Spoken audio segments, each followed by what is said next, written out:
Hello there. Hi guys, today we are talking about whether antidepressants work or not. And if they do or don't, do we have any alternative non-medical treatments for depression, apart from the standard like exercise and think happy thoughts? Now, as somebody who's suffered with depression for a long time, at least 10 years, I've been on antidepressants for a very long time as well.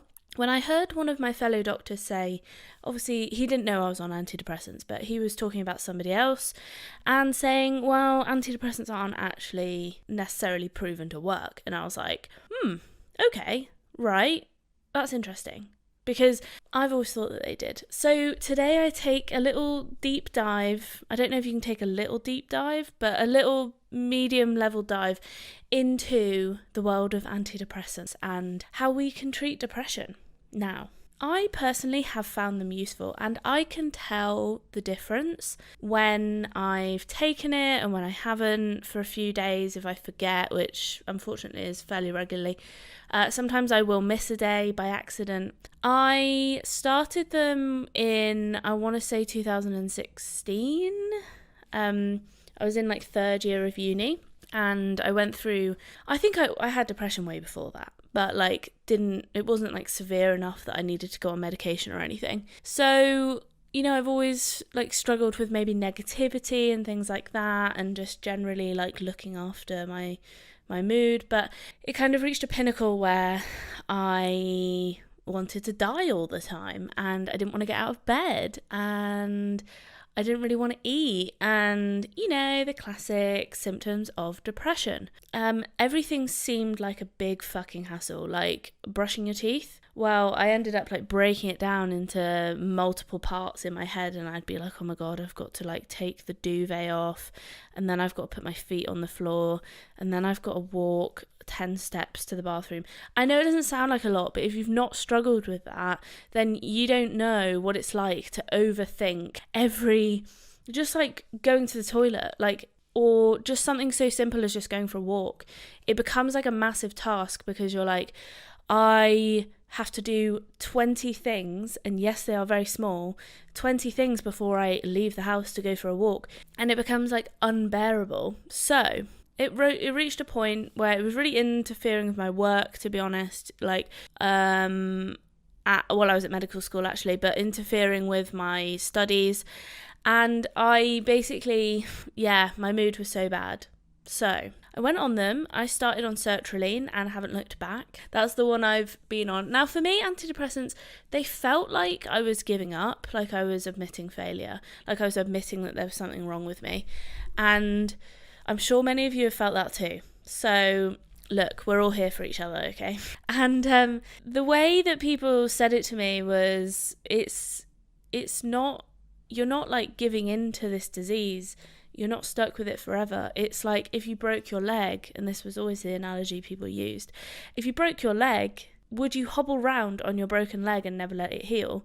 Or would you use crutches and have a cast, and then when it's healed, you can take those away? And I was like, yeah, fair enough. So crutches, antidepressants are your crutches. Now, I've been on them for a very long time. I came off them for a bit because I wanted to go into the military.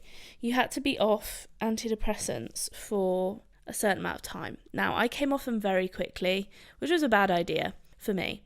I came off them within 6 months, so that's not including the coming off and etc, etc. That's I went on them, tapered up, and then tapered back down very quickly, and that was definitely a bad idea. I relapsed 100%, and my depression was at its worst when I was working as a doctor. What year was that? 2018. That was the time that I literally struggled to fucking exist.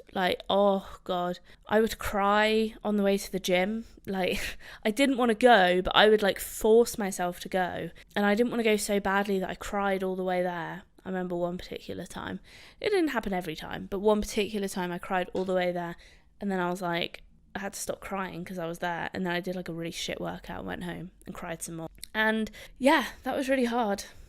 duh. So I think, there was a lot of like, I think the suicidal thoughts were probably the worst. It was like something small would happen and then I'd be like, oh, I just don't, like, I feel myself, I can't do this anymore. And it sounds very flippant now that I talk about it now, but obviously when you're in that headspace, that is how little it takes for you to get to that point where you're like, yep, let's think about killing myself. But obviously I obviously didn't do it, but I never made any like attempts or never made any, it was always very fleeting thought. And I think I remember when it came back when, no, actually that was anyway, we don't need to talk about my depression story forever, do we? You can get that, I don't know. I do actually have another episode on that. I think it's called, so I don't know, something a while ago. But that was basically my depression story. But that's it shortened. So we've already talked about the symptoms of depression. Low mood is the most common one. And the way that we measure depression is on a questionnaire. Would you believe it? Like, there's no blood test, which kind of surprises me a little bit. Like, why can't we measure like serotonin or something? I was thinking this earlier and I didn't come up with an answer for it. So if you guys know or like want to research that and let me know, why can't we physically measure depression? Maybe we can, but maybe we just don't need to.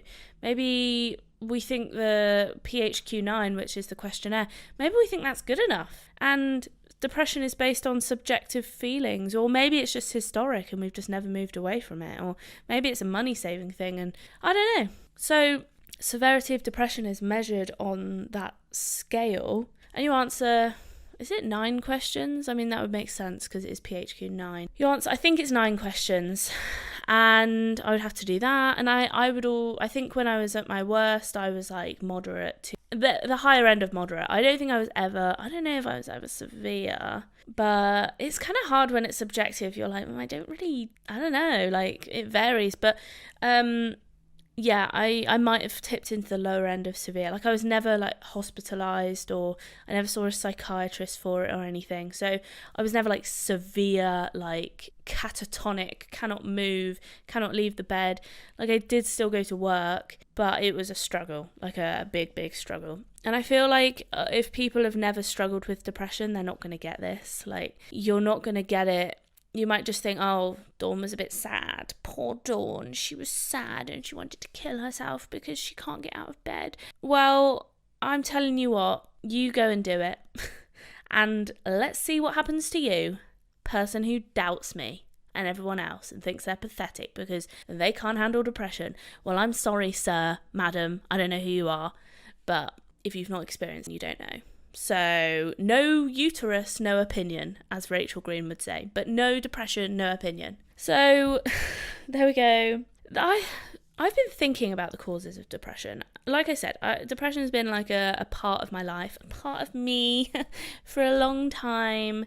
I think, oh God, there are so many causes. I can't even like begin to start, because I mean there's the obvious causes like environment, genetic, in terms of if your parents have got it, but whether that's environmental or genetic, who knows. And then I think there is some kind of unknown deep-seated either genetic mutation, epigenetic alteration, or change in your brain, or maybe it's the way, environmental factors, or something that like does something internally in your brain. I'm trying to like make this fairly simple. I am a doctor, but I don't want to be like talking about specific, not that I necessarily know, but talking about specific like receptors and stuff and using complicated words. This is not like a medical podcast. I may be a doctor, but a medical doctor, but that doesn't mean that I'm like, I want to medicine, but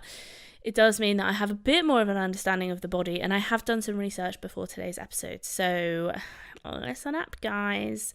But I genuinely think, and I'm sure other people think too, like I'm not making any groundbreaking hypotheses here, that there is obviously something going on in your brain and the body. I can't even verbalize it. It's like crazy. There's so many receptors and transmitters, neurotransmitters, hormones, and different levels of every like precursor, which is like the molecule that's made into the end product. There's so many factors that are just crazy that you could think about, that maybe it's, maybe you do have a low level of serotonin, but why? Why is that?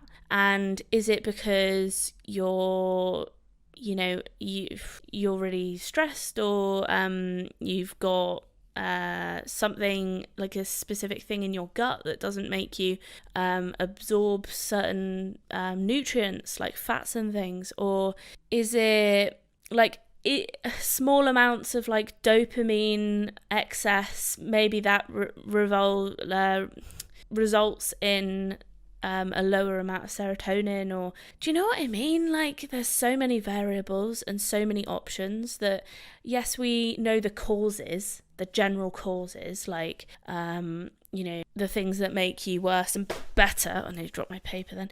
And yes, we know the general causes, but what are the nitty gritty causes? Like the fucking fine print, the chemical level. And maybe nobody really cares. We've got treatment for it, whatever. But I kind of do. Like, can we measure, or like, can we change something? Is it a deficiency in my brain that causes me to be depressed? Like, do I have a serotonin receptor deficiency, or serotonin receptor excess for some reason? Like, do I have a gene that's more expressed than other people? Or is it because of the way I was brought up? I don't know. Like, anyway, that's very interesting to me. Not interesting enough for me to go into a laboratory and spend my hours researching it, though. So I would love it if somebody told me, but I don't think I'm going to be winning any Nobel Prizes anytime soon, because I just don't like research. Like, I just can't be asked with it. I'd rather just read the paper. So anyway, I've read some papers for you. I did no research, but I read some papers. Now, there are many, many different types of antidepressants, but when I talk about antidepressants today, what I'm talking about is SSRIs, and that is selective serotonin. I was like, there's two S's there. What does the other one stand for? Selective serotonin reuptake inhibitor. That will be your sertraline is an SSRI. I think fluoxetine is. I'm pretty sure citalopram is. Those are like the three main common ones. But there are also some other ones like, we don't really need to go into them, but there's some old school ones called tricyclic antidepressants. They have a lot of symptoms though. I think that would be amitriptyline. We don't really use those for depression anymore, to be honest. MAOIs, monoxynamine inhibitors, something like that. Anyway, we don't use them, so that's why I don't really know them. We just don't really, like, they're just not clinically used. We use mainstay is SSRIs, and then anything above that is pretty much like the psychiatrist, maybe the GPs prescribe them. I work in an emergency department.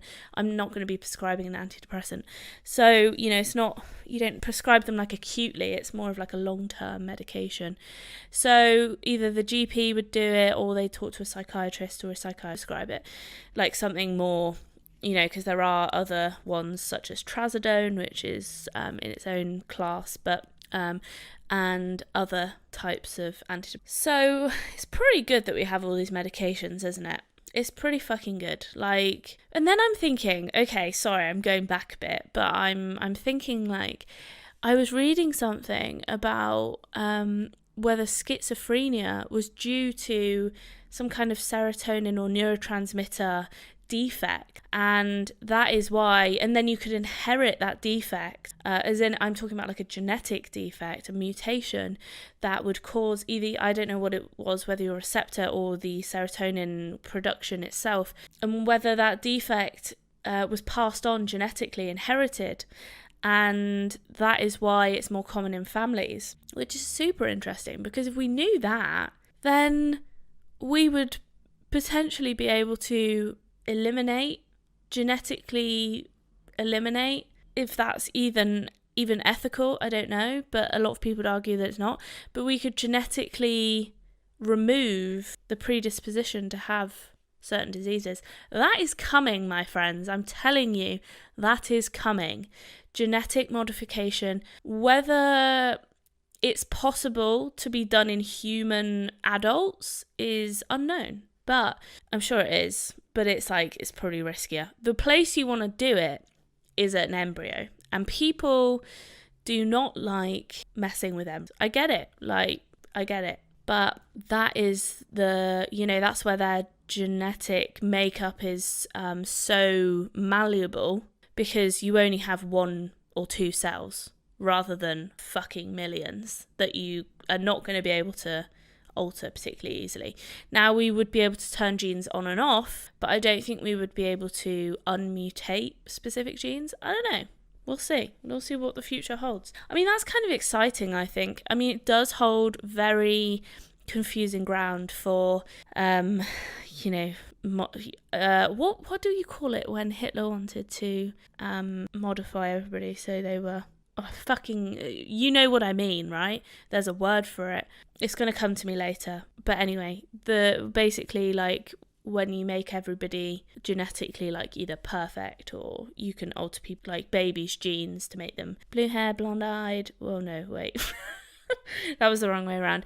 Blue-eyed, blonde hair, blue eyes. That's the way to say it. Okay, so SSRIs, serotonin selective...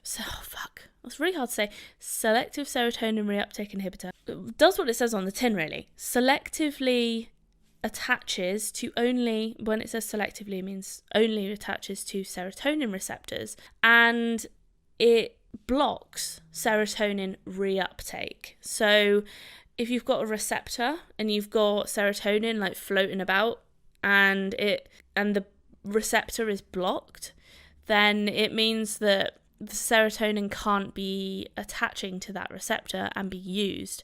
So you've got more serotonin floating about, basically. Now, that's where I come in, it comes into do I, as a depressed person, or a person who's more prone to depression, do I have more receptors, sorry. So my serotonin is depleted quicker, or do I generally have less serotonin? And is that influenced by, my history, or anyway, I keep saying it, my genes. Now, let's get on to the question of, do antidepressants work? Now, there's been lots and lots and lots of studies, because they are so heavily used nowadays. And generally, although placebos do work in treating depression also, I think it was over 6 to 8 weeks, 20 to 40%, or 40 out of 100, 20 to 40 out of 100, or maybe 20 to 40? Yes, 20 to 40 out of 100 in the placebo group showed resolution of their symptoms, or I don't know if it was full resolution or reduction. And in the treatment group, 40 to 60 showed reduction or resolution. So there is some borderline overlap there. But it still, the treatment, you could, if it's 20 to 40%, you could say, well, 20% versus 60% is quite a lot, if you're taking it in the extremes. And it depends on the study, realistically, and the people who you're studying and things like that. So, and obviously the different types of antidepressants that you are studying. So, I mean, that shows... And that is pretty across the board. There's a lot of studies. They've all shown similar improvements. So I do think, as I do this podcast more and more, I think, wow, the human body is fucking amazing. This is why I went into medicine, because I think it's so outstanding. I can't even comprehend it. There is so much that's going on inside my body right now. I don't know about it. I'm just thinking about it, and it's coming out as soon as I think it. It's instantaneous, and it's insane to me. And now my eye's twitching, so I don't know what that means, but maybe it's a sign for help. Help! Eye twitches once for help. No, it's twitching so much. I don't know, apparently it means you're tired, but that's definitely true. I am tired, I'm not going to lie. So, if antidepressants have been shown to, even though there is some overlap, because you could say in some studies it was 40% and 40%, so there wasn't any improvement, but there was quite a big range. Anyway, if they work for some people, who do they not work for? Now, there are 3 types of depression. Well, 3 types of unipolar depression. Now, when I say unipolar depression, I mean not like manic depression or not like bipolar or something like that. So when people they go like manic and then they go really depressed, that's bipolar. So we're talking about just depression. So the classic depression, I don't think it's ever heard being called as unipolar depression except from today, and I read it somewhere and I was like, oh, okay, fine. So I'm just talking about simple, boring old depression. So also, just to point out, in low levels of antidepressants, they do actually help in anxiety as well. So you can use them for anxiety at lower doses. Anxiety and depression tend to come together, to be honest. So if you treat one, you're generally treating the other, and then once you've got that sort of crutch of antidepressant in the background, then you can start, you can actually get out of bed and go to appointments and not want to kill yourself every day. Then you can start working on, ways to improve your mental health.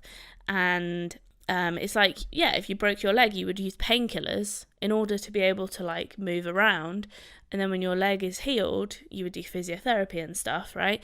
And then when your leg is healed, you can come off the painkillers because the pain from the broken leg has dissipated. So who do they not work for? Now, antidepressants, the stats that I said, only really work for moderate to severe depression.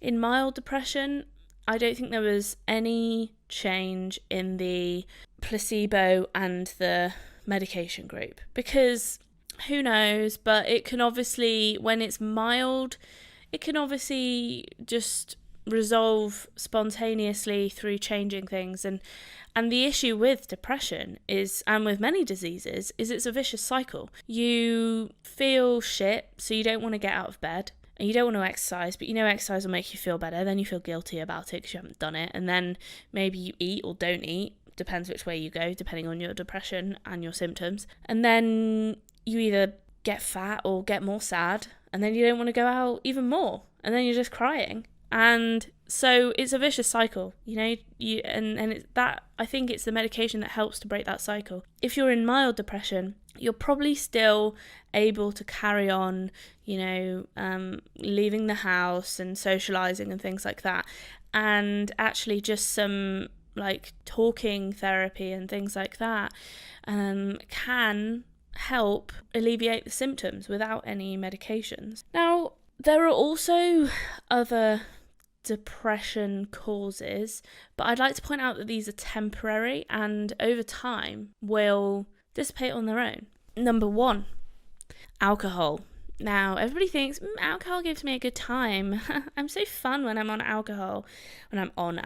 drinking alcohol. Oh, but that short-term loss of inhibitions depletes your GABA.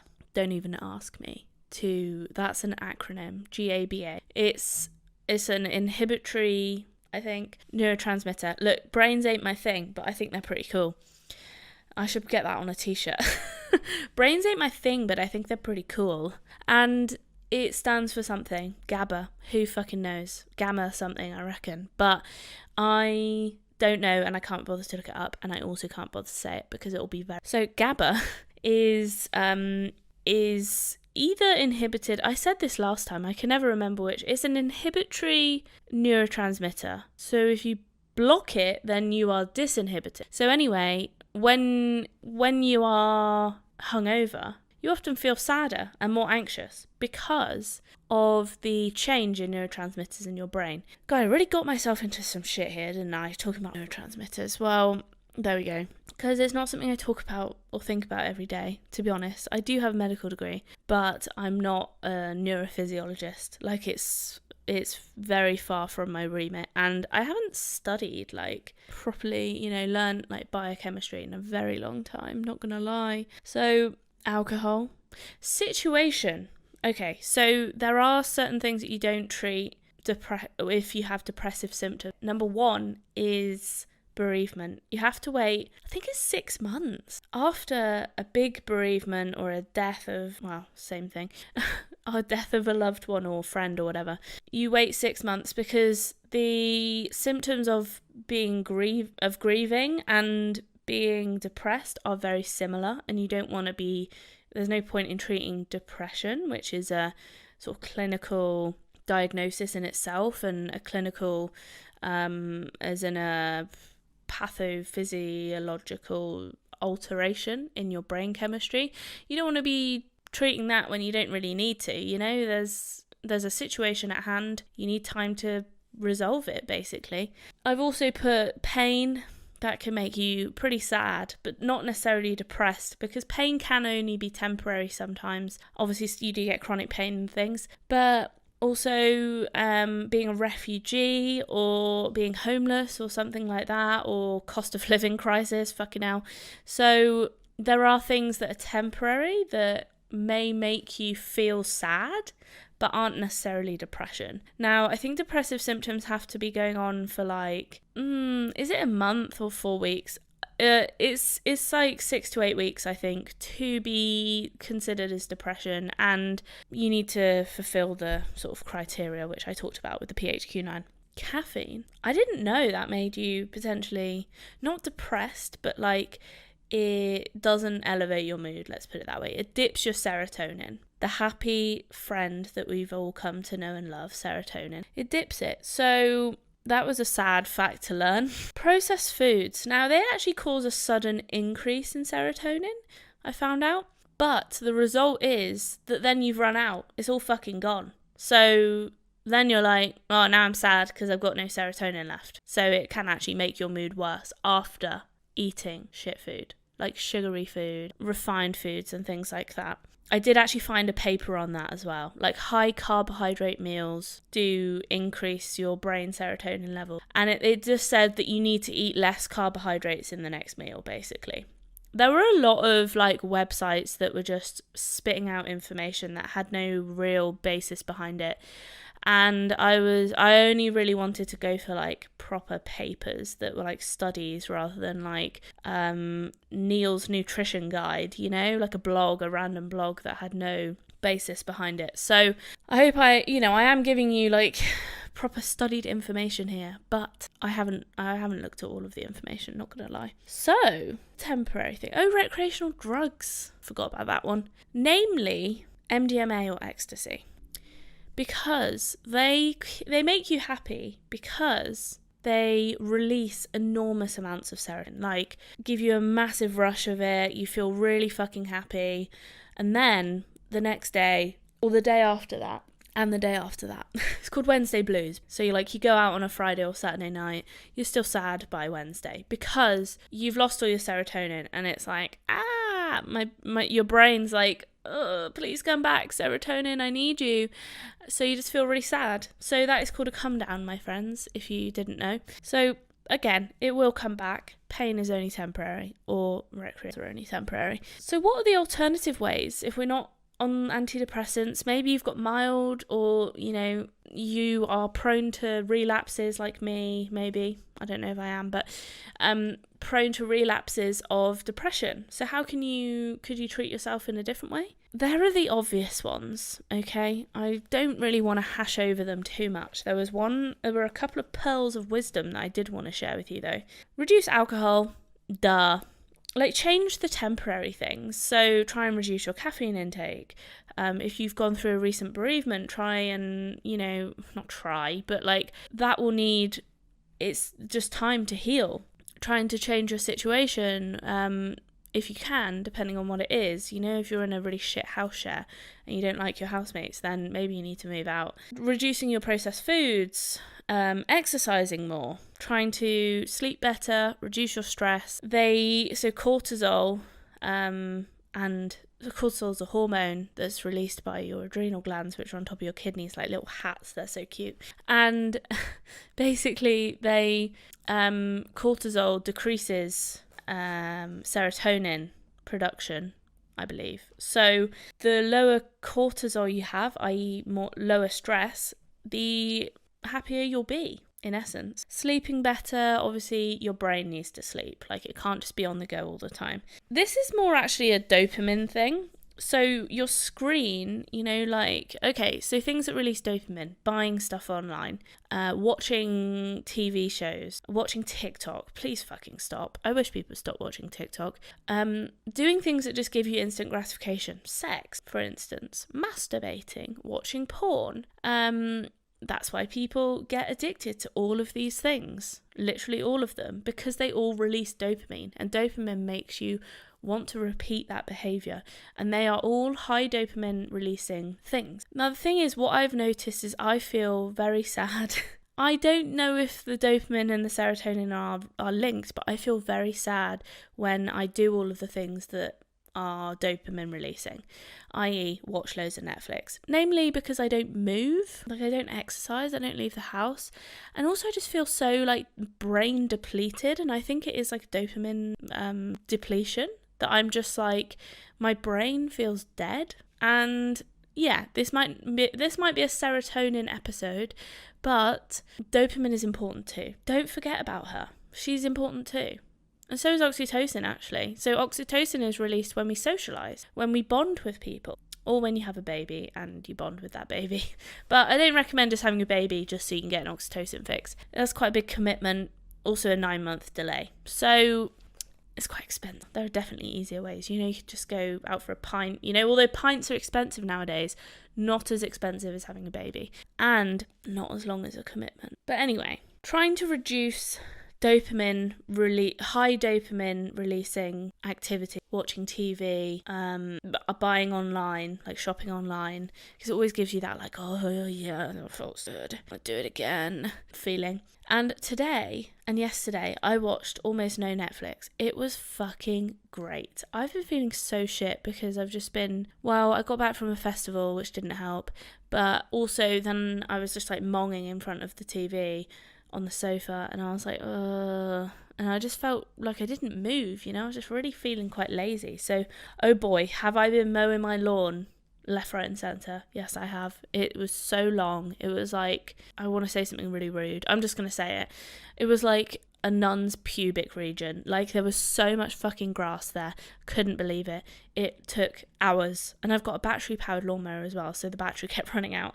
I have to keep charging it. Anyway, we don't want to hear about that. But that made me feel happy. It sounds fucking tragic, doesn't it?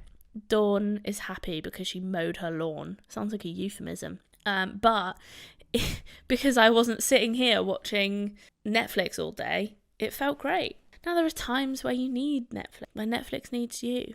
But do you need to watch it for 8 hours a day? No. Do you need to watch TikTok for 8 hours a day? Absolutely not. 8 minutes, maybe? 8 hours? No. Who does that? Try and get outside for 15 minutes a day. In the UK, technically, I believe that is all we need. 15 minutes of sun to get our vitamin D in. You have to have your, arms out though, like some skin. You can't go out with a balaclava on or whatever. So have some skin out and get tan. No, don't get tan, because tan is bad. But get some vitamin D, and that will also make you happy. Also, you've left the house, you've gone for a walk, you've exercised. Maybe you've gone and bought a watermelon from the greengrocer. Bonus. Then you can eat watermelon and then you're hydrated and your brain's like, thanks so much for that. B vitamins also help. I'm actually going to do another episode in maybe next episode, or a soon to be recent episode of, do we need all these fucking vitamins, especially the gummy ones? They are making a killing. They do taste good, but that is upcoming. That is coming up next. So however you get your B vitamins, God, they are so important, aren't they? But it's like, why, I guess the question is, why can't we just get it from food? Now, there are some things that are more difficult, but look, I'll go into it in the next ep. Now, there is also a supplement called 5-HTP, which I wanted to talk about briefly. 5-HTP is a direct precursor to serotonin, i.e., as we talked about with precursors earlier, it's a bit like how milk and sugar and cocoa is made into chocolate, for example. Cocoa would be 5-HTP, and then it's made into chocolate, which is serotonin, which is fucking great because it releases, I'm pretty sure, does it release serotonin? It releases a neurotransmitter that makes you happy. So chocolate does, I mean. So now, I'm not telling you to go and buy this. There have been some issues with this drug. It's still being heavily researched, so I would stay clear from it for now. If you are also on serotonin reuptake inhibitors, as I am, or antidepressants as they're more commonly known, then I would stay clear of this because there is something called serotonin syndrome. Now, if you take this, it's very rare, serotonin syndrome, but if you take this drug that is a direct precursor to serotonin, i.e. nothing can be made except serotonin from 5-HTP. So all of the 5-HTP that you take will go to serotonin. Whereas, and we'll talk about it in a minute, there's something called tryptophan, which is an essential amino acid, meaning essential means you need to consume it because your body cannot make it. And an amino acid is part of a protein. So tryptophan is also is sort of competitively, it competes to get into the brain basically. And there are also other molecules that can be made from it. So basically it doesn't just go, okay, you've got 500 tryptophan, you will now make 500 serotonin. It disperses itself around the body. There are other things that also go into the brain. Not all the tryptophan gets in there. So it's like you're never going to overload your brain with serotonin. Whereas with 5-HTP, like I said, all of it, mostly, I assume not 100%, but all of it, most of it, will be transported to the brain to be turned into serotonin. And that can cause something called, in rare cases, now I don't know, because not many people take this drug or supplement, but in some cases could cause something called serotonin, which is an overload of serotonin in your brain. Now, there are loads and loads of symptoms for it. Some of the worst ones are like abnormal movements, seizures, which can be life-threatening. But again, I've never seen it. I've literally never seen serotonin syndrome. It's very, very rare. I'm not saying you're going to get it, but it's just something to be cautious of. It's something that we needs more studying. And although it sounds great in theory, I wouldn't personally take it right now. And I did think about it, but having done some more research into it, it kind of scared me a little bit. So I was like, no thanks. Now, something I do take and I notice a massive difference with is I actually take vegan version. So it's made from algae, but I take algae omega-3. Now, I don't know if specifically my omega-3 has tryptophan in it, but there are supplements which have tryptophan in, and omega-3 generally just contributes to good overall health, I would say. It's a fatty acid, and it can be made in so many things. Like, I fucking love omega-3. I'd recommend it. I would. A vegan one's good too, because the cod liver oil tastes, doesn't it? And also, like, cod liver, like, do you ever think about that? Like, it's cod liver oil. I usually just say it and then think, whatever. But there are foods which you can take. Now, you need to just look on the back of the packet whether your omega-3 tablets or whatever have tryptophan in, because 90 to 95% of your serotonin in your whole body is made in your intestine or your gut, more colloquial known. So if your gut health is not there, then you are more likely to have an inflamed body system, just generally speaking. Inflammation is a real problem, and I think a lot of people are inflamed and don't realise, and I think it could be reduced with diet control. And there are a lot of inflammatory foods out there, particularly sugary foods, cakes, etc. And when I say inflammation, it's very general. But anyway, we're not talking about inflammation. But you can get something called leaky gut syndrome, which is, I believe, due to inflammation. And then you can't absorb as much tryptophan to make serotonin. Anyway, your tryptophan is found in, and you can only get this from eating food, so good luck to you all. Or a supplement, I suppose. Oily fish, salmon, or just fish. Beef, chicken, turkey. So like meats, basically. Healthy meats, you don't want to be eating like frankfurters, which I was vibing over the festival, not gonna lie. Eggs. Now those are all, if you're a vegan or a vegetarian, then you can't have those, but there are other things. You can just look this up online, but I'll tell you them anyway. Spirulina is like the highest one, and that is a powder. It's green, and you can put it, well, the green spirulina is green, but you can get like blue, I think, as well. But you can get it as a powder, and you can put it in smoothies or shakes, like protein shakes, and it's like so bright green. It's actually kind of beautiful, like plant green. And it basically tastes of not really much. It just tastes a bit earthy. I don't really know what it is, but it's a powder. I'm sure it's a plant. And yeah, that has loads of tryptophan in it. So I love my health food powder. I put them all into a smoothie when I have one. It's like a fucking great time for my body. Another thing is edamame and tofu. They are... edamame are like soybeans, the ones in the little pods. They both actually have...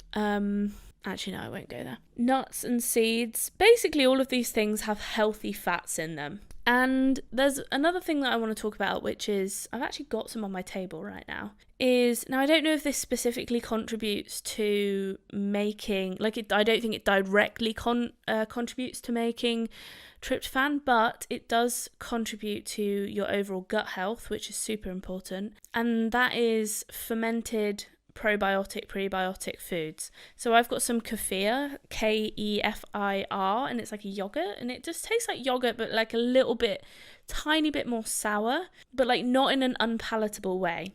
And I was just eating some, but you can put it in smoothies, you can put it in cereal, you can just have it as like an evening snack, and you can get vegan or like non-dairy kefir as well now, although it is a bit harder to find. This one is a cow one, I believe, or a dairy one, I should say. But people are really into probiotics at the moment, but realistically you can just have you can have some kefir, or you can have kimchi is also really good.